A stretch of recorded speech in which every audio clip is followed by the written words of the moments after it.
So Ava, first of all, I want to know, what was your experience like winning your first MMA fight?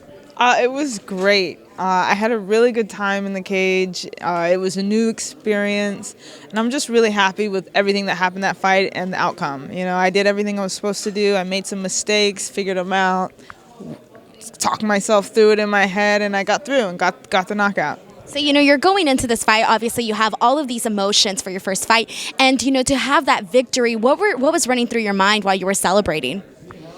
It's just like I've always been, even from boxing, just to do what am I going to do better the next time. So even though we were celebrating afterwards, I literally went to bed after the fight and couldn't sleep thinking about everything I did wrong and why I need to be better. And I think that's what made me so successful in boxing. I think that's going to make me successful in MMA, is that I'm always going to be thinking about making my game better. We're always our harshest critics, right? Yeah, exactly. So now, how long did you wait to sort of get back and start training for this next fight?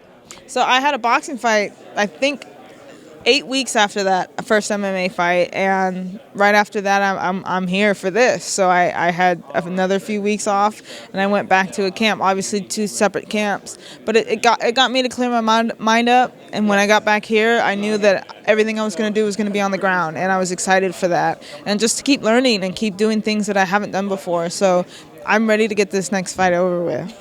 So now, what did you learn from your first fight that you're going to sort of take into the second one? Well, I know that for sure I don't want to get taken down. Obviously I'm good on my feet, but the whole camp is wrapped around me getting taken down, because that's what people are going to want to do to me. And like I said, I'm new to MMA. I don't know how to kick. I don't know how to do anything, but I'm going to be here and I'm going to fight. And I'm going to fight my hardest, and I'm going to be there, and I'm going to make things hard for anyone who's in front of me. So how did your camp differ from the first fight to now? The first camp, it was pretty much the same. Everything I did was worst case scenario, what to do, worst case scenario, and that really is people taking me down. So all I practiced on was being on the ground and what to do in those situations, even learning some submissions and learning some new things and trying to figure out new ways for me to just be creative. Is there anything that you sort of tell yourself, like, okay, you know this now, so, going into maybe the second fight, you're not maybe as worried or concerned about something that maybe you were worried or concerned about for your first fight? I don't know if I was worried or concerned in my first fight, and I'm still not worried or concerned. I think in my head I have all the information for me to get out of any problem that I'm going to get myself into.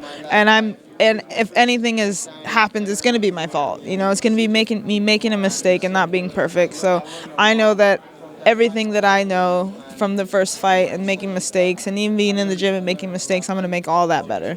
And you had about a 4-month turnaround between these 2 fights. Is that something that you're looking to continue doing in the future, to sort of, keep building your experience inside that cage? Yeah, I would love to. I think the goal is to have 3 fights a year, especially for this year. I think that's going to be great, starting out in January already and being ready. I just want to get back into the gym and learn all these new things. It's fun. It's really fun to be in a place where I've never been and be scared, mainly in the gym and sparring and things like that. So it's a really good feeling. Wonderful. And I think one of the things that I noticed about you the last time we spoke was that you presented this confidence, and it's the same thing that we're seeing when you go in and you're about to do, your fight. You come out, you have confidence, and you go through. Do you think that's a major factor when it comes to any sort of, athletic performance? 100%, especially in the fight game, when you have fists coming at your head and feet coming at you and knees, and then people just running at you. There's a part of your mind that wants to run.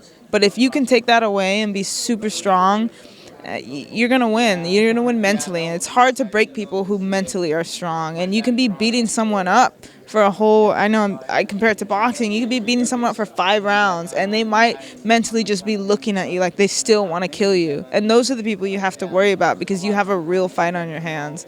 And that's me coming into the cage. I don't care what you know how to do and what I don't know how to do, but I'm going to make everything hard for anyone, because mentally I know what it's like to be there. So I'm going to be the strongest in the head.